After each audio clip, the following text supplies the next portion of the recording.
விக்னேஸ்வராய நமக. நம்ம குலதேவதாமணியப்ப சுவாமியே நமக. பேரன்பு மிக்க குக்கு பக்தி மீடியா சேனலுக்கு ஜோதிடம் முத்துசாமியின் இனிய அன்பு வணக்கங்கள்.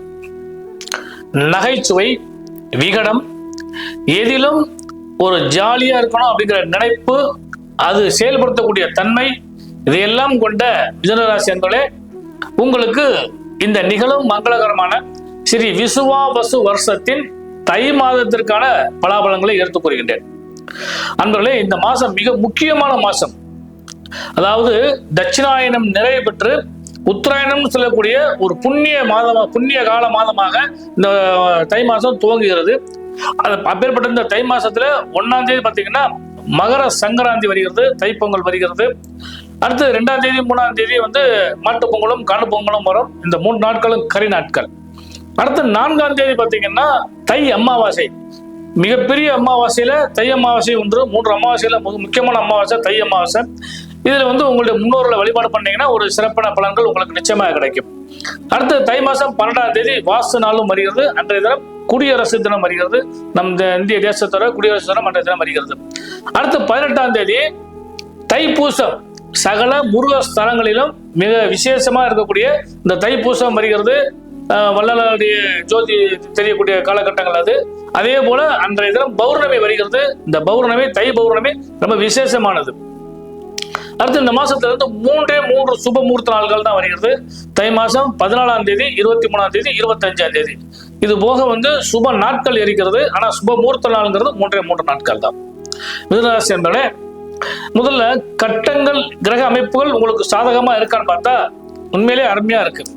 ஏன்னா இந்த மிதுன ராசிக்கு 3ஆம் இடத்துல கேது பகவான் அமர்ந்திருக்கின்றார். உங்கள் ராசியில குரு பகவான் அமர்ந்திருக்கிறார். ஏன்னா ஜீவனாதிபதி அவர் தான், 7ஆம் இடத்துல தான் அவர் அமர்ந்திருக்கிறது. நல்ல யோகத்தை கொடுக்கிற அளவுக்கு வாய்ப்பு உண்டு. அடுத்து அட்டமஸ்தானத்துல சூரியனும் செவ்வாயும், அவரோடு உங்கள் ராசிநாதனாகிய புத பகவானும், அவரோடு சுக்கிர பகவானும் மிகப்பெரிய யோகாதிபதி அவரும் அமர்ந்திருக்கின்றார்கள். இந்த மாசம் 15ஆம் தேதி புத பகவான் உங்கள் ராசிநாதன் பாக்கியஸ்தானம் சொல்லக்கூடிய கும்பராசிக்கு போயிடுவார். கும்பராசியில அங்கே சனி பவனும் ராகு பவனும் இருக்கிறாங்க. அதனால அந்த 15ஆம் தேதிக்கு மேல இன்னும் நிறைய லாபங்களை இந்த மிதுன ராசிக்காரங்க எதிர்பார்க்கலாம். உங்களுக்கு கிடைக்கிறதுக்கான வாய்ப்புகள் உண்டு. முதல்ல தனஸ்தானம் நன்றாக இருக்கான்னு பார்த்தா தன, வாக்கு, குடும்பஸ்தானத்தை 4 கிரகங்கள் சேர்ந்து பார்ப்பது எவ்வளவுதான் பிரச்சனை இருந்தாலுமே மீளக்கூடிய அளவுக்கு வாய்ப்பு உண்டு. ஏன்னா உங்கள் ராசிநாதனே பார்க்கிறார். அப்ப அதனுடைய பலன் நிச்சயமாக கிடைக்கும். மறைந்த புதன் நிறைந்த பலனை தருவார்ங்கிற விதிப்படியும் உங்களுக்கு அந்த பலன் இன்னும் நிறைய கிடைக்கிறதுக்கான வாய்ப்பு உண்டு. ஆக தன, வாக்கு, குடும்பஸ்தானம் உங்களுக்கு பல்கி பெருகும். ஒரே ஒரு விஷயம் உடல் சம்பந்தப்பட்ட விஷயங்கள்ல மட்டும் கொஞ்சம் கவனமா இருங்க. அதாவது உடல் ரீதியான சில பாதிப்புகள் ஏற்பதற்கான வாய்ப்பு உண்டு. தேவையில்லாத உணவுகளை உட்கொள்ளுவதை தயவுசெய்து தவிர்த்து விடுங்கள். அதே மாதிரி அலைச்சல், மன உளைச்சலை கொஞ்சம் நிதானமா கடைபிடிச்சாலே உங்களுக்கு இந்த மாதம் உங்களுக்கு யோகமான மாதமாக அமைவதற்கான வாய்ப்பு உண்டு. தொழில், உத்தியோக ரீதியாக நல்ல பலன்கள் நிச்சயமாக கிடைக்கும். ஏன்னா தொழிலை பொறுத்தளவு பார்த்தீங்கன்னா அது சுயதொழிலாக இருந்தாலும் சரி, அதே மாதிரி நீங்க ஏதாவது புதுசாக தொழில் ஆரம்பிக்க போறதா இருந்தாலும் சரி, உங்களுக்கு நல்ல பலன்கள் நிறைய கிடைக்க போகிறது. தொழிலாளர்களுக்கும் நல்ல பலன்கள் கிடைக்க போகிறது. அடுத்து மிக முக்கியமான விஷயம் பார்த்தீங்கன்னா இந்த அரசு சம்பந்தப்பட்ட துறையில் இருக்கக்கூடிய உங்களுக்கு எல்லாம் பார்த்தீங்கன்னா ஒர்க் ப்ரெஷர் இந்த மாசம் கொஞ்சம் அதிகமாக இருக்கக்கூடிய வாய்ப்பு உண்டு. 2வது உங்களுக்கு மேலதிகாரிகளால் நிறைய ப்ரெஷர் கிடைக்கிறதுக்கு வாய்ப்பு உண்டு. உங்களுக்கு கீழ் பணிபுரியக்கூடிய நபர்கள் கொஞ்சம் ஒத்துழைப்பு கொடுக்கறதுக்கான வாய்ப்பு கொஞ்சம் குறைவாக தான் இருக்கும். இருந்தாலும் அதை குடும்பம் வர கொஞ்சம் அனுசரித்து சென்றீங்கன்னா உத்தியோகஸ்தர்களுக்கு பொறுத்தளவுக்கு லாபங்கள் கிடைப்பதற்கு வாய்ப்புகள் உண்டு. இந்த மாசம் பணி மாறுதல் கிடைக்கிறதுக்கான வாய்ப்புகள் கிடைக்காது. வேலை பொழுது உங்களுக்கு அதிகமாக இருக்கிறதுக்கு வாய்ப்புகள் உண்டு. அடுத்து சுப முகூர்த்தத்தை பொறுத்தவரை பார்த்தீங்கன்னா சொன்ன மாதிரி இந்த மாதம் மிதுனராசிக்காரங்களுக்கு சுபங்கள் பேசப்படும், சுபங்கள் உறுதி செய்யப்படும். அதற்கான வாய்ப்பு நிச்சயமாக கிடைக்கும். ஆனா சிறு சிறு தடைகள் ஏற்படும். ஏன்னா 8ல் அமர்ந்த அந்த சூரியன் கொஞ்சம் உங்களுக்கு பிரச்சனை கொடுக்கறதுக்கான வாய்ப்பு உண்டு. அதனால பேச்சுவார்த்தைகளே கொஞ்சம் இந்த சுபகாரியங்கள் பேசுறப்ப பாத்தீங்கன்னா கொஞ்சம் சரியான முறையில் கரெக்டா பேசுங்க. உங்களுக்கு என்ன செய்ய போறோம், ஏது செய்ய போறோம் அப்படிங்கிறத சரியா நீங்க பேசுங்க. அதே மாதிரி நீங்க அந்த சுபங்களை ஆரம்பிக்க போற காலகட்டமாக இருந்தாலும் அந்த விஷயத்தையும் கொஞ்சம் கவனமாக செஞ்சீங்கன்னா நல்ல யோகங்கள் உண்டு.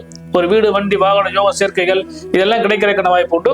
அதை ஆரம்பிக்கக்கூடிய காலகட்டங்களில் சரியான தேதி, சரியான நேரம் இதை கணக்கு பண்ணி நீங்க செஞ்சீங்கன்னா இந்த சுபத்தில் வரக்கூடிய பிரச்சனையில இருந்து நீங்க தப்பிச்சுக்கிறதுக்கான வாய்ப்பு நிச்சயமாக உண்டு. அதனால கொஞ்சம் கவனமா பார்த்துங்க. அடுத்த பெண்களுக்கு கணவன் மனைவி உறவு பலப்படும். அதை முதல் சொன்ன மாதிரி 7ஆம் இடத்த அதிபதி உங்கள் ராசியில் அமர்ந்திருக்கிறது. கணவன் மனைவி உறவில் அந்யோன்யம் கிடைக்கிறதுக்கான வாய்ப்பு உண்டு. தொழில் ரீதியாக லாபங்களை சந்திக்கிறதுக்கான வாய்ப்பு உண்டு. அதே மாதிரி புது புது முயற்சிகள் செய்யறதுக்கு வாய்ப்புகளும் இந்த பெண்களுக்கு கிடைக்கிற யோகங்கள் உண்டு. இது ஒரே ஒரு விஷயம், தாய் வழி அல்லது தந்தை வழி வர்க்கத்தின் மூலமாக லாபங்கள் கிடைக்கும். ஆனா உறவினர் மூலமாக சிறு குழப்பங்கள் கிடைக்கிறதுக்கான வாய்ப்பு உண்டு. அந்த குழப்பங்களை மட்டும் கொஞ்சம் கவனமா பார்த்துட்டீங்கன்னா இந்த மாதம் முழுவதும் உங்களுக்கு ஒரு அருமையான மாதமாக அமையக்கூடிய வாய்ப்பு உண்டு. இந்த மாதத்தில் நீங்கள் வழிபட வேண்டிய தெய்வம் அப்படின்னு சொல்லி பார்க்குறப்ப முதல் தை அமாவாசையில முன்னோர்களை வழிபாடு பண்ணுங்க. அதே போல தைப்பூசத்துல முருகப்பெருமானையும் உங்களுக்கு பௌர்ணமியில குலதெய்வத்தையும் வழிபாடு பண்ணுங்க. எல்லாம் உள்ள இறைவன் ஆசீர்வாதத்தால இந்த மாதம் முழுவதும் உங்களுக்கு நன்மைகள் நிறைய கிடைக்க இனிய நல்வாழ்த்துக்கள்.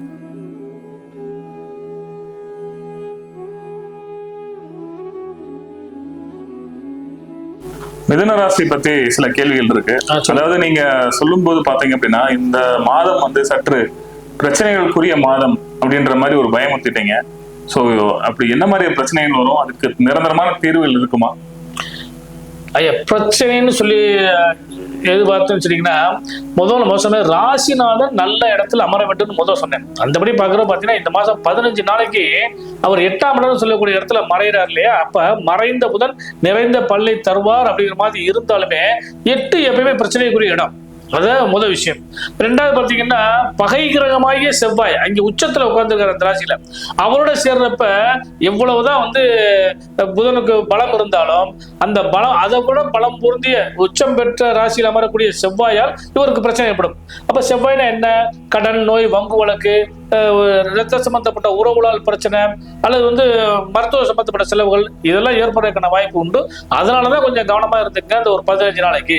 அதுக்கப்புறம் பாத்தீங்கன்னா 15ஆம் தேதிக்கு மேல இந்த புத பகவான் பாக்கியத்துக்கு போறார்.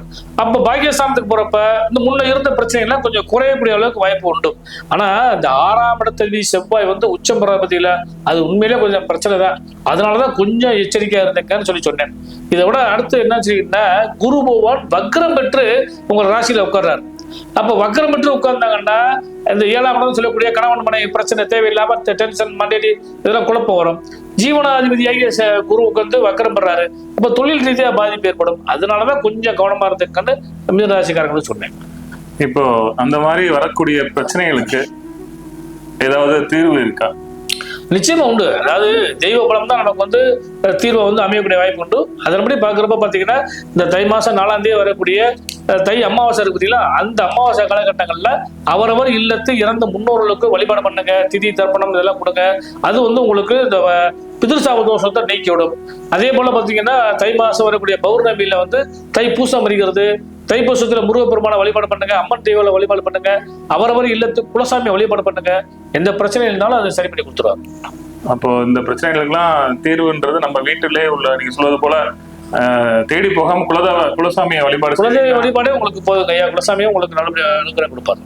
நன்றி. நன்றிங்க. நன்றிங்க.